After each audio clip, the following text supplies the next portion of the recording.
alaihi wasallam. Nah, Nabi kita mendapat wahyu tersebut di dalam sembahyang. Dalam sembahyang itu pula beliau diperlihatkan surga dan neraka. Nah, kenapa bisa demikian? Dalam sembahyang itu dibukakan hijab-hijab tadi, karena dalam sembahyang itu adalah waktu seseorang paling dekat dengan Allah Subhanahu wa ta'ala.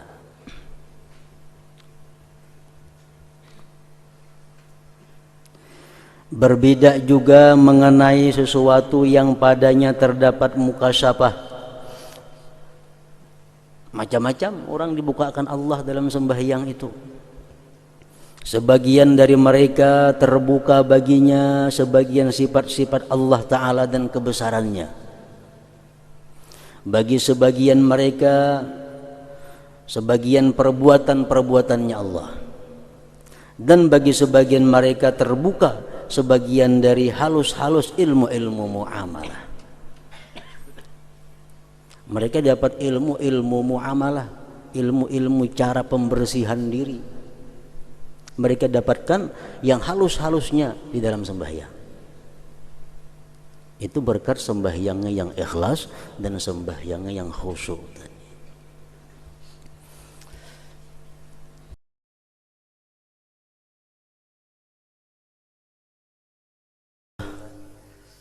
Bahwa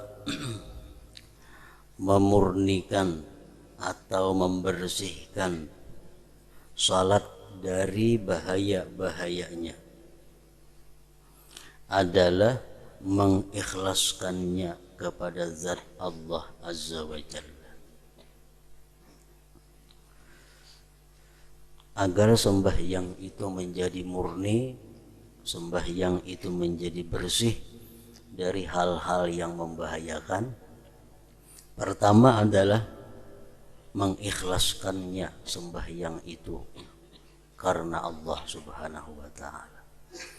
Artinya dasar sembahyang itu adalah ikhlas menjunjung perintah Allah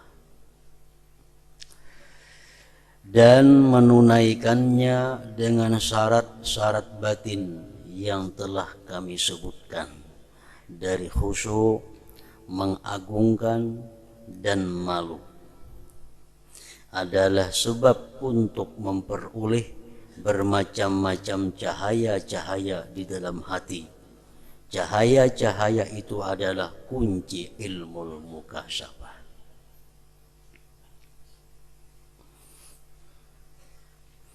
Di dalam istilah tasawuf itu ada dikenal ilmu mukasyafah, ada pula disebut ilmu muamalah. Ilmu muamalah itu ilmu spesial untuk membersihkan diri dari segala sifat yang tercela dan memperhiasi diri dengan sifat-sifat terpuji. Itu disebut dalam tasawuf ilmu muamalah. Sedangkan ilmu mukasyafah itu ilmu di mana kita diperlihatkan Allah surga dan isi-isinya. Kita diperlihatkan Allah neraka dan orang-orang penghuninya. Kita diperlihatkan Allah arasy Allah. Nah, itu disebut ngarannya ilmu mukasyafah. Ilmu mukasyafah itu biasanya kada bisa diperoleh kalau kita belum mengamalkan ilmu muamalah tadi. Ilmu di mana kita membersihkan diri dari sifat yang tercela dan menghiasinya dengan sifat yang terpuji. Ilmu mukasyafah itu bisa kita diberi Allah kalau sudah hati kita bersih, kalau sudah hati kita bisa menerima cahaya-cahaya ilahi. Nah, untuk mendapatkan cahaya-cahaya di dalam hati itu, jalan yang paling cepat adalah melalui sembahyang. Sembahyang yang macam apa? Sembahyang yang didasari dengan ikhlas karena Allah, dan sembahyang yang penuh dengan khusyuk, mengagungkan Allah dan malu kepada Allah dan lain sebagainya daripada sifat-sifat khusyuk itu.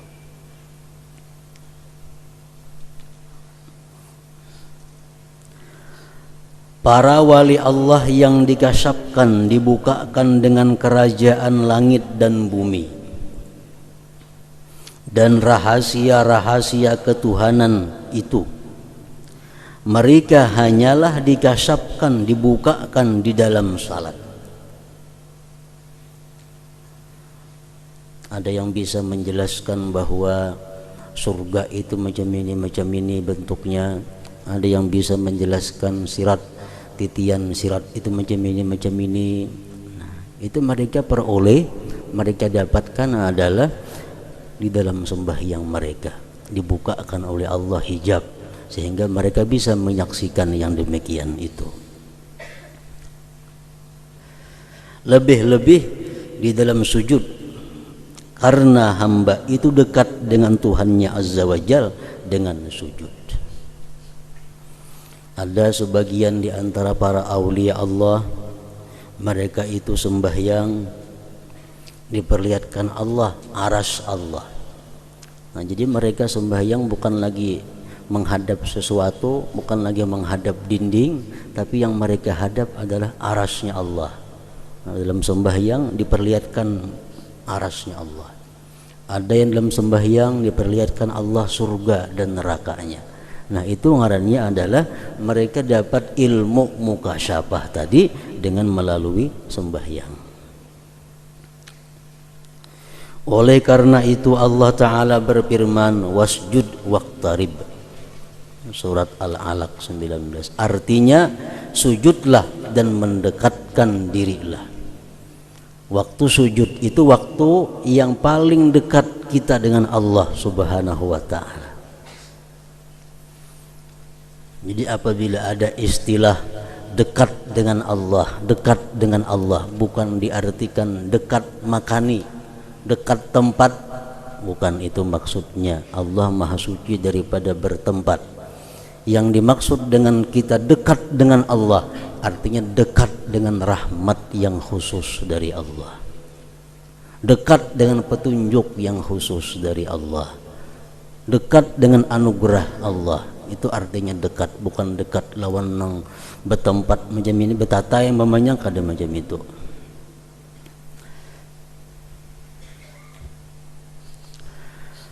Keterbukaan setiap orang yang salat itu menurut kadar kejernihannya dari kekeruhan-kekeruhan dunia. Hal itu berbeda-beda dengan kuat dan lemah, sedikit dan banyak, terang dan tersembunyi.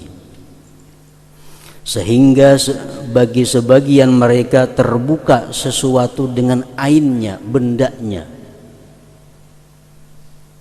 Bagi sebagian lagi terbuka sesuatu dengan perumpamaannya,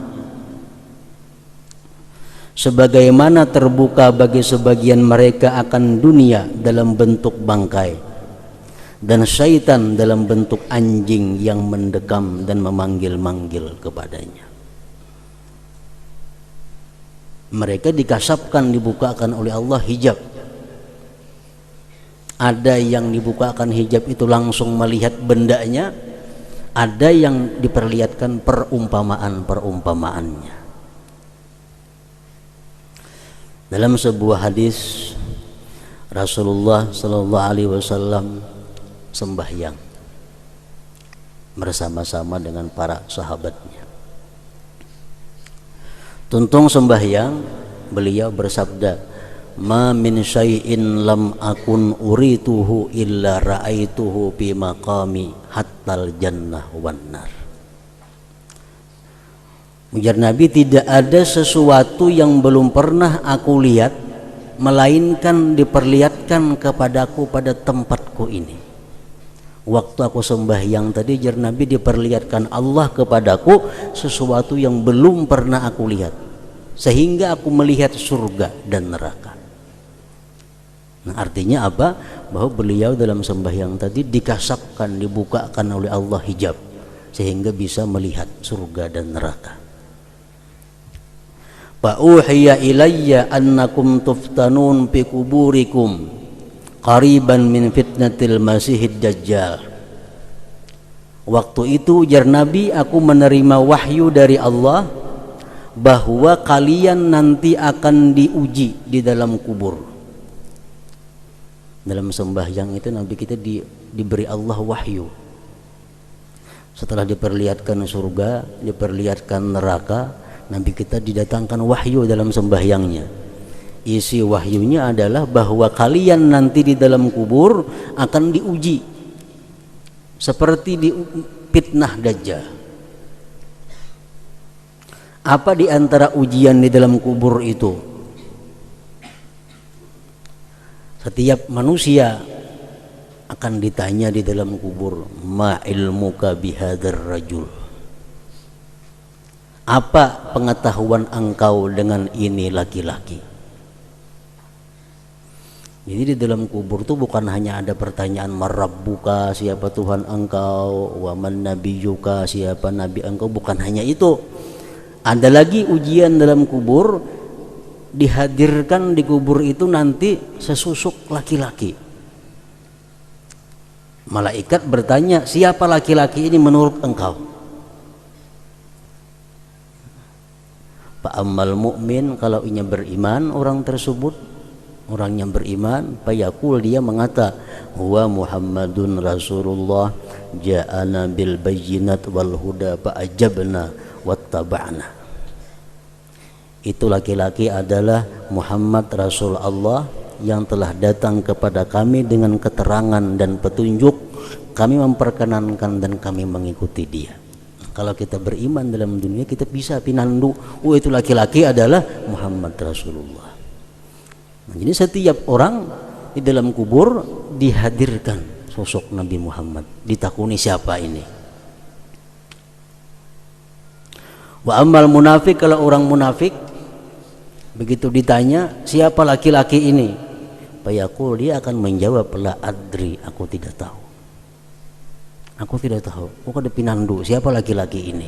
Kenapa? Karena dalam dunia ini memang kada beriman kepada Rasulullah sallallahu alaihi wasallam. Nah, Nabi kita mendapat wahyu tersebut di dalam sembahyang.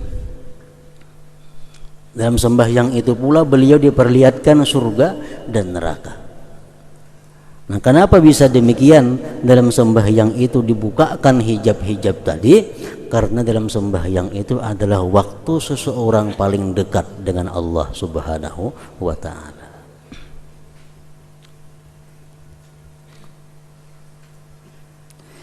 Berbeda juga mengenai sesuatu yang padanya terdapat mukasyafah. Macam-macam orang dibukakan Allah dalam sembahyang itu. Sebagian dari mereka terbuka baginya sebagian sifat-sifat Allah Ta'ala dan kebesarannya. Bagi sebagian mereka sebagian perbuatan-perbuatannya Allah.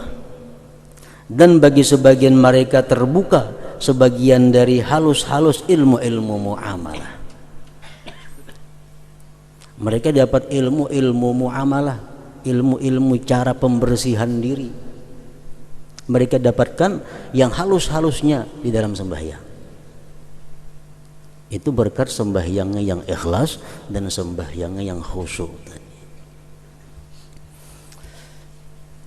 Dalam satu kali sembahyang Rasulullah SAW pernah terjadi. Sahabat melihat Nabi kita, parahatan sembahyang itu sidin ada menjangkau sesuatu. Perhatian sembahyang Nabi kita ada menjangkau. Mbah itu mundur, Nabi kita mundur dari tempat berdiri sidin. Ini perhatian sembahyang. Sahabat berkata, qad ra'ainaka tanawalta syai'an fi maqamik summa ra'ainaka ka'ka'ta. Wahai Rasulullah, kami tadi lihat pian ada menjangkau sesuatu, kemudian pian mundur. Qala, berkata Nabi, inni ra'aitul jannah. Pertama tadi aku melihat surga. Di dalam sembahyang tadi aku melihat surga. Panawaltu unquda, aku menjangkau setundun buah. Setundun buah ada, aku ambil aja Nabi kita. Walau asabtuhu lakum la akalatum minhu ma baqiyatid dunya. andai kata aku dapat mengambil buah tadi ya Nabi, unjuk lawan ikam makan, rasanya kada habis sampai habis ini umur dunia. Ya sahabat tadi melihat ada Nabi kita ada menjangkau sesuatu. Wa uritun nar, dan yang kedua ya Nabi, aku mundur, aku melihat neraka. Aku melihat neraka.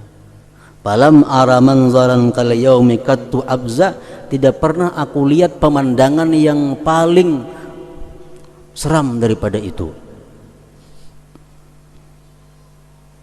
Melihat neraka Nabi kita. Wa raaitu aktsara ahliha, dan aku lihat umumnya penghuni neraka itu an-nisa, perempuan. Diperlihatkan Nabi kita oleh Allah Subhanahu wa taala dalam sembahyang. Surga melihat, neraka melihat, bahkan Nabi kita melihat penghuni neraka. Ternyata kata Rasulullah, penghuni neraka itu terbanyak diisi oleh kaum perempuan, kaum bini-bini. Qalu ya Rasulullah, mereka berkata, bima ya Rasulullah, jar sahabat, wahai Rasul, kenapa sebabnya perempuan-perempuan itu terbanyak isi neraka?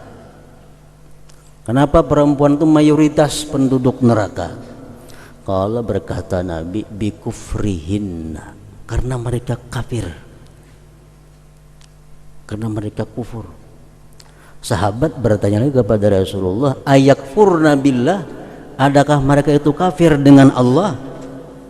Kalau Nabi kita menjawab, yakfurnal ashir, mereka kufur kepada suaminya. Mereka kufur kepada suaminya. Artinya karena mengakui bahwa suami ini adalah nikmat yang diberikan Allah kepadanya. Mereka kadang merasa berterima kasih, kadang merasa menghargai, perlu menghargai kepada suaminya. Yakfurnal ashir wa yakfurnal ihsan, dan mereka kata Rasulullah kufur dengan ihsan, dengan perbuatan baik lagi. Maksudnya apa itu ya sahabat? Nanti kita menjelaskan lagi, walaupun ujar Nabi, laki-laki itu berbuat sepanjang masa berbuat baik kepada istrinya, satu saat nang laki itu berbuat salah, si bini-bini ini berkata, engkau kada baik selawasan. Yakfurnal ashir wa yakfurnal ihsan. Misalnya 10 tahun berkeluarga, 9 tahun laki ini baik, laki ini bagus, ada sehari yang kada bagus, hilang yang 9 tahun itu.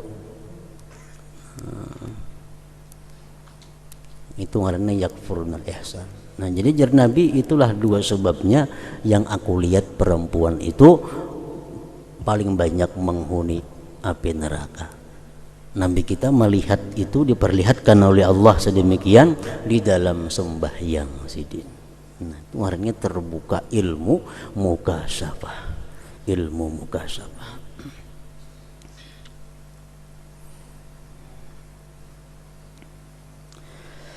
Untuk menentukan makna-makna ini ada setiap waktu sebab-sebab yang tersembunyi yang tidak terhitung.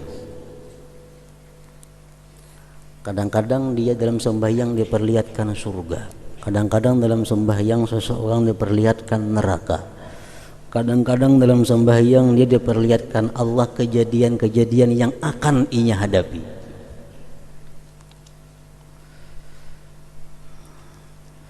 Itu bermacam-macam. Sebabnya kenapa? Yang paling kuatnya adalah persesuaian himmah. Apa yang diinginkan oleh seseorang itu, apa nang inya pikirkan sebelum sembahyang itu. Nah, dalam sembahyang inya bisa dibukakan oleh Allah hijabnya. Karena apabila himmah itu dihadapkan kepada sesuatu yang tertentu, maka hal itu lebih utama untuk terbukakan.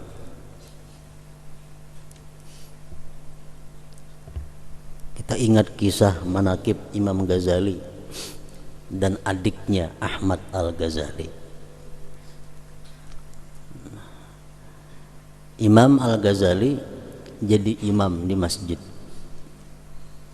Nang ading Ahmad Al-Ghazali mengikut di belakang.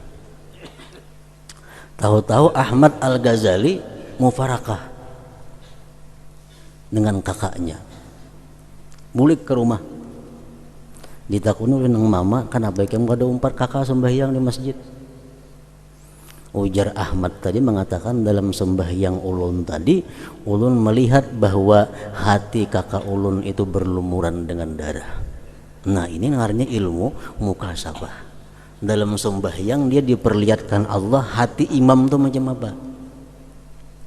Ini ilmu mukasabah. Karena sembahyangnya ikhlas, sembahyangnya khusyuk, sembahyangnya penuh ta'zim kepada Allah, diperlihatkan Allah ilmu mukasabah, melihat bahwa hati imam itu berlumur darah. Begitu Ghazali balik ke rumah, jernang mama, kenapa ikam nak macam itu, hati ikam berlumur darah jading ikam. Jar Ghazali, benar, ulun waktu sembahyang tadi ulun keingatan ulun mengarang tentang babul haid, mengarang kitab tentang babul haid. Kan haid membicarakan darah. Nah, sampai dalam sembahyang tak ingat karangan seorang itu babul haid, berarti hati berlumuran dengan darah. Nah, makmum nang di belakang dibuka akan ilmu mukasabah, melihat dia hati imamnya.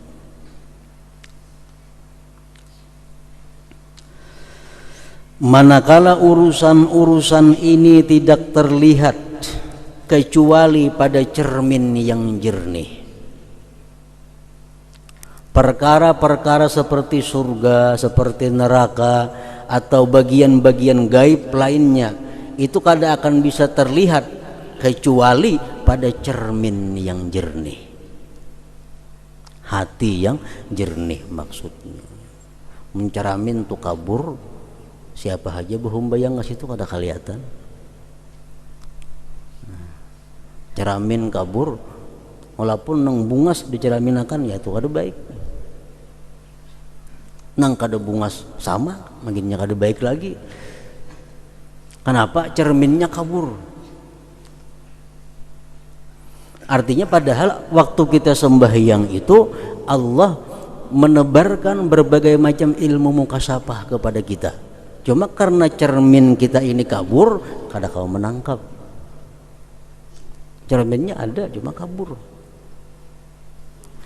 Padahal seluruh cermin itu kabur. Artinya sebijian cermin itu kabur, maka terhalanglah petunjuk daripadanya. Kada kau melihat. Bukan karena kikir dari pihak zat yang memberikan kenikmatan petunjuk, bukan karena Allah kikir dengan hidayahnya, bukan karena Allah kikir memberikan ilmu mukasabah kepada kita, bukan, tetapi karena keburukan bertumpuk-tumpuknya kuturan pada tempat penerimaan petunjuk itu. Nah, karena wadahnya ini nang kada kawa diandaki itu.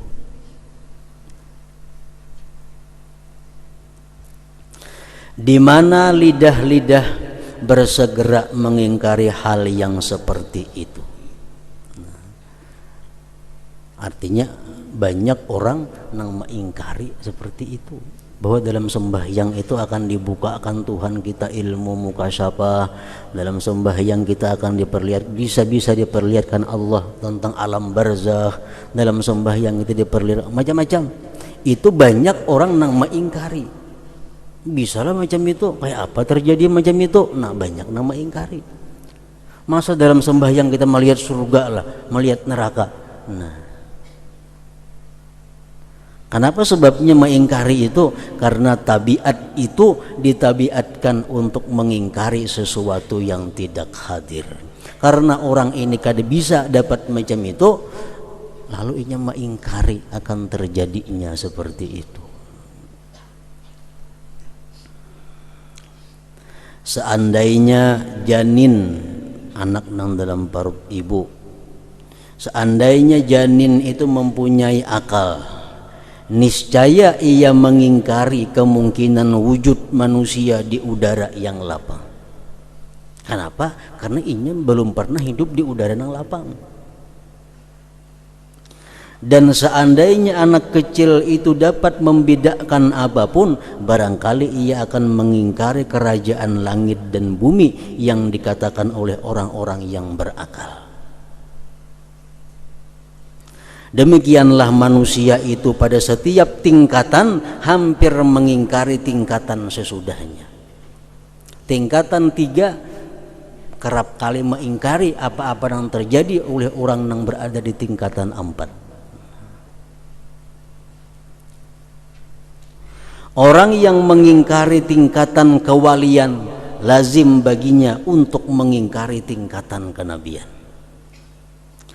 Dan Allah menciptakan makhluk dengan bertingkatan-tingkatan, maka tidak seyogianya setiap satu tingkatan mengingkari apa yang dibalik tingkatannya. Jangan langsung mengingkari, wah kadang mungkin terjadi macam itu. Nah, kadang mungkin menurut ukuran seorang, kadang mungkin menurut akal seorang.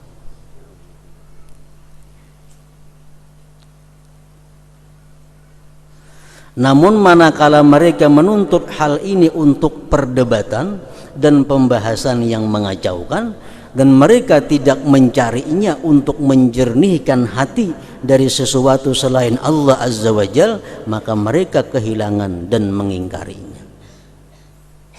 Ada mendengar kisah macam itu, ada orang yang sembahyang dibukakan oleh Allah ini. Inya mengingkari. Tapi kadang mau mencontoh meniru kayak apa, mestinya macam ini ditiru, coba akan kayak apa, bersihkan hati, jernihkan hati. Kalau pina dapat macam itu, kadang mau membahas dengan pembahasan yang mengacaukan, akhirnya mengingkari. Barang siapa yang tidak termasuk ahli mukasyafah, maka tidak lebih sedikit daripada beriman kepada yang gaib. Artinya kalau kita dalam sembahyang kita kada pernah diperlihatkan Allah macam itu, kita sembahyang kada pernah dapat ilmu-ilmu nang gaib, amun kita macam itu, barang kita percaya kepada mereka yang dapat yang gaib itu, minimal itu. Mungkin kita kada sampai kepada makam itu, kita percaya barang kepada makam nang lebih tinggi itu, dan ia membenarkannya sampai ia menyaksikannya dengan percobaan. Di dalam hadis terdapat, innal abda idza qama fis shalah rafa'allahu subhanahu al-hijab bainahu wa baina 'abdihi wa wajahahu biwajhihi wa qamatil malaikatu min ladun mankibaihi ilal hawa yusalluna bi salatihi wa yu'minuna ala du'aihi wa innal musalliya la yansuru alaihi albirru min ananis sama ila mafriqi ra'si wa yunadi munadin law alima hadzal munaji may yunaji maltafat wa inna abwabas sama tuftahu lil musallin wa inna Allah azza wa jalla yubahi malaikatahu bi 'abdihil musalli. Artinya sesungguhnya hamba apabila berdiri dalam salat, maka Allah yang maha suci mengangkat hijab tirai antara dia dan hambanya. Diangkat Allah hijab, sehingga kita bisa melihat kerajaan Allah, bisa melihat arasnya Allah. Dia Allah menghadapinya dengan wajahnya orang tersebut, dan malaikat berdiri dari sisi kedua bahunya sampai ke udara. Kita sembahyang itu, malaikat kiri kanan berdiri sampai tumpuk-tumpuk sampai ke atas. Mereka malaikat tadi salat dengan salatnya, mengikut sembahyang kita dan mengaminkan doanya. Kita berdoa, malaikat mengaminkan. Sesungguhnya orang yang salat itu bertebaranlah kebajikan atasnya dari setinggi langit sampai ke pertengahan kepalanya. Dan pemanggil memanggil-manggil, seandainya orang yang munajat itu mengetahui zat yang ia munajat kepadanya, niscaya ia tidak berpaling. Sesungguhnya pintu-pintu langit itu dibuka bagi orang-orang yang salat, dan sesungguhnya Allah Azza wa Jal berbangga kepada para malaikatnya dengan hambanya yang salat. Artinya kita sembahyang itu ada malaikat kiri kanan kita umpat, ada malaikat mengaminkan kita, dibukakan pintu hijab kepada Allah. Nah, karena kita ini tadi cerminnya kabur, lalu kita kada bisa menyaksikan itu, kada bisa menyaksikan dan merasakan itu. Bagi orang-orang yang hatinya bersih, bisa dia melihat itu, paling kada bisa merasakannya. Dibukanya pintu langit dan penghadapan Allah Ta'ala kepadanya dengan wajahnya adalah kinayah, sindiran dari keterbukaan kasab yang telah kami sebutkan tadi. Orang yang sembahyang itu dibukakan Allah pintu langit. Sebenarnya dia bisa melihat apa-apa kerajaan langit itu. Kalau orang yang sembahyang ini hatinya, mata hatinya bujur-bujur bersih. Di dalam Taurat tertulis, hai anak Adam, janganlah kamu lemah dari berdiri di hadapanku dengan salat, dengan menangis. Maka akulah Allah yang mana aku dekat kepada hatimu dan kamu melihat cahayaku dengan gaib. Kamu melihat cahayaku dengan mata hatimu, artinya. Ia berkata, kami berpendapat bahwa kelembutan, menangis dan keterbukaan yang didapatkan oleh orang yang salat di dalam hatinya adalah karena dekat Tuhan yang Maha Suci terhadap hatinya. Apabila kedekatan ini tidak ada, yakni kedekatan dengan tempat, maka tidak ada makna baginya melainkan dekat dengan petunjuk rahmat dan terbukanya hijab. Orang yang sembahyang itu artinya dekat dengan Allah. Bukan berarti berhadapan Allah, bertatai Allah, kada. Itu kata-kata kinayah daripada bahwa orang yang sembahyang itu dibukakan Allah segala yang terdinding bagi dirinya. Makanya dalam petunjuk agama kita, kalau kamu ada masalah yang kamu hadapi dan kamu tidak bisa memutuskan satu antara dua, bawalah sembahyang istikharah. Bawa sembahyang istikharah. Ini artinya apa? Dengan sembahyang itu kita akan dibukakan Allah hijab, sehingga kita bisa memilih mana yang terbaik di antara pilihan-pilihan yang kita bingung sebelumnya. Sembahyang istikharah itu akan bermanfaat kepada kita kalau hati kita bersih, hati kita jernih, sehingga dengan sembahyang itu kita dibukakan Allah dinding hijab, sehingga melihat mana yang bermanfaat diambil, mana yang kada. Kalau hati kita kotor, hati kita keruh, 10 rakaat sembahyang istikharah kada ada hasilnya apa-apa, makin tambah bingung. Nah, itu isyarat daripada agama bahwa orang yang sembahyang itu dibukakan Allah dinding hatinya. Dengan sembahyang itu dia akan bisa memutuskan perkara yang akan dia ambil selanjutnya.